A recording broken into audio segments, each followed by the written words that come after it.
So this person is asking people to tell their ghost stories that sound not true at all. And I grew up in a haunted house, so I have quite a few of those. So I grew up in a suburban neighborhood in New Jersey. There was really no reason we thought our house would be haunted, but it was really fucking haunted. There was only one family that lived there before us, and I don't think any of them died in the house. So I'm in my bed. It's like 10, 11 o'clock at night.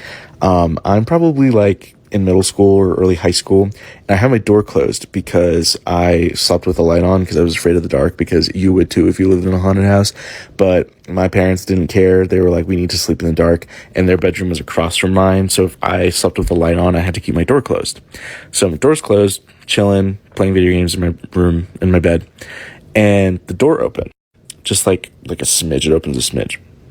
And at first I think it's my dad on the other side of the door, because I see kind of a masculine figure. I see facial hair. I'm like, okay, that's probably my dad. And so I'm like, okay, Dad, I'm going to bed. I'm closing my DS. I was not closing my DS. And I'm like, I'll go to bed soon. And then it starts laughing at me. Not like laughing, but like a chuckle, like a hee hee. And I'm like, haha, yeah, Dad, I'm going to bed. I promise. And then my door opens even more. And I'm like, ooh, that's not my dad. That is not my father.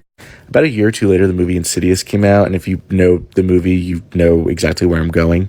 This person on the other side of the door had like dark maroon skin and had like bushy hair, bushy beard, and like yellow eyes.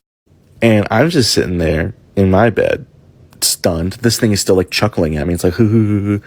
And it's not sleep paralysis. Like, I can move. I just don't want to. I'm like terrified. And it keeps laughing until it goes shh, and then closes my door. And I never saw it again. Never had saw anything like that ever again until I saw Insidious, and I was like, oh my god, that's the guy. Obviously not based on me or anything real, but like, it was the closest thing I had seen to what I saw that night. But yeah, I just remember going back to playing Dragon Quest IX after, because I was terrified. So, thank you, Dragon Quest. Love you. I just woke up, and I'm going to answer a couple more questions and say a couple more stories about the house I grew up in. Leave my unibrow alone. Leave her alone. She's beautiful. She's beautiful to me. Okay, back to the ghost. So, a lot of it was hearing things. I remember being like 10 or 11, and one night, footsteps just happening every night for years, where my bedroom was on the top of the stairs. So it was the first bedroom on the second floor of our house when you like made a left. And so I was kind of pissed because like if someone broke in, it was like, I'm the first to get robbed. Fuck me, right? What did you say fuck me for?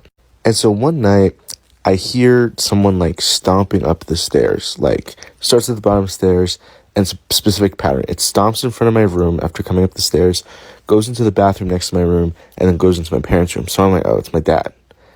And then it starts at the bottom of the stairs again. I'm like, okay, my mom. And it starts at the bottom of the stairs again. I'm like, I'm running out of relatives in this house. And it just keeps going and going, and always starting at the bottom of the stairs. And there's like no pipes there, like throughout the stairs. I mean, I guess in the bathroom, but it was just so specific. And then when I would open my door to check if someone was outside, it would stop. And then I'd close my door, and it would resume exactly where it left off, whether it was on the steps, on right outside my door, or in the bathroom, etc. It would just start over. I would also hear kind of like mumbling, like as if there was like a TV on in another room, kind of, you know how it says like people having a conversation, but it's muffled.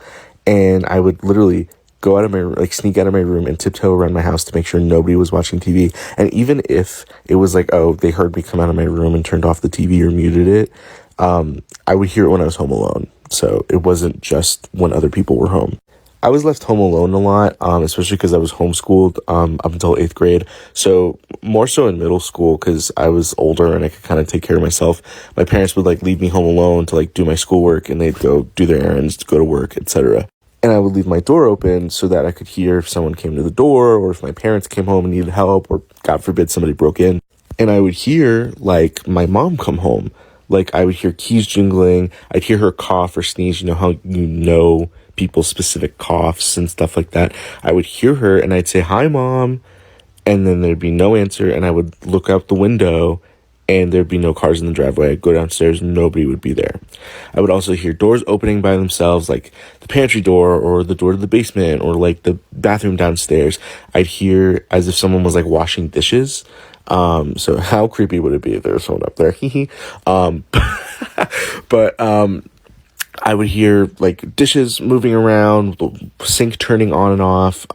So thanks for doing my dishes, I guess. But it was kind of rare for me to see things. I heard things most of the time. Like, I remember there was one time where I had to get up for something. It was when I was homeschooled, so it probably wasn't for school. It was probably for like church or something, when my parents were like, "You need God in your life." And I was like, "No." So I was just like chilling in bed, not wanting to get up. And I hear right next to my face, I hear, "Get up," in this like really, really deep voice.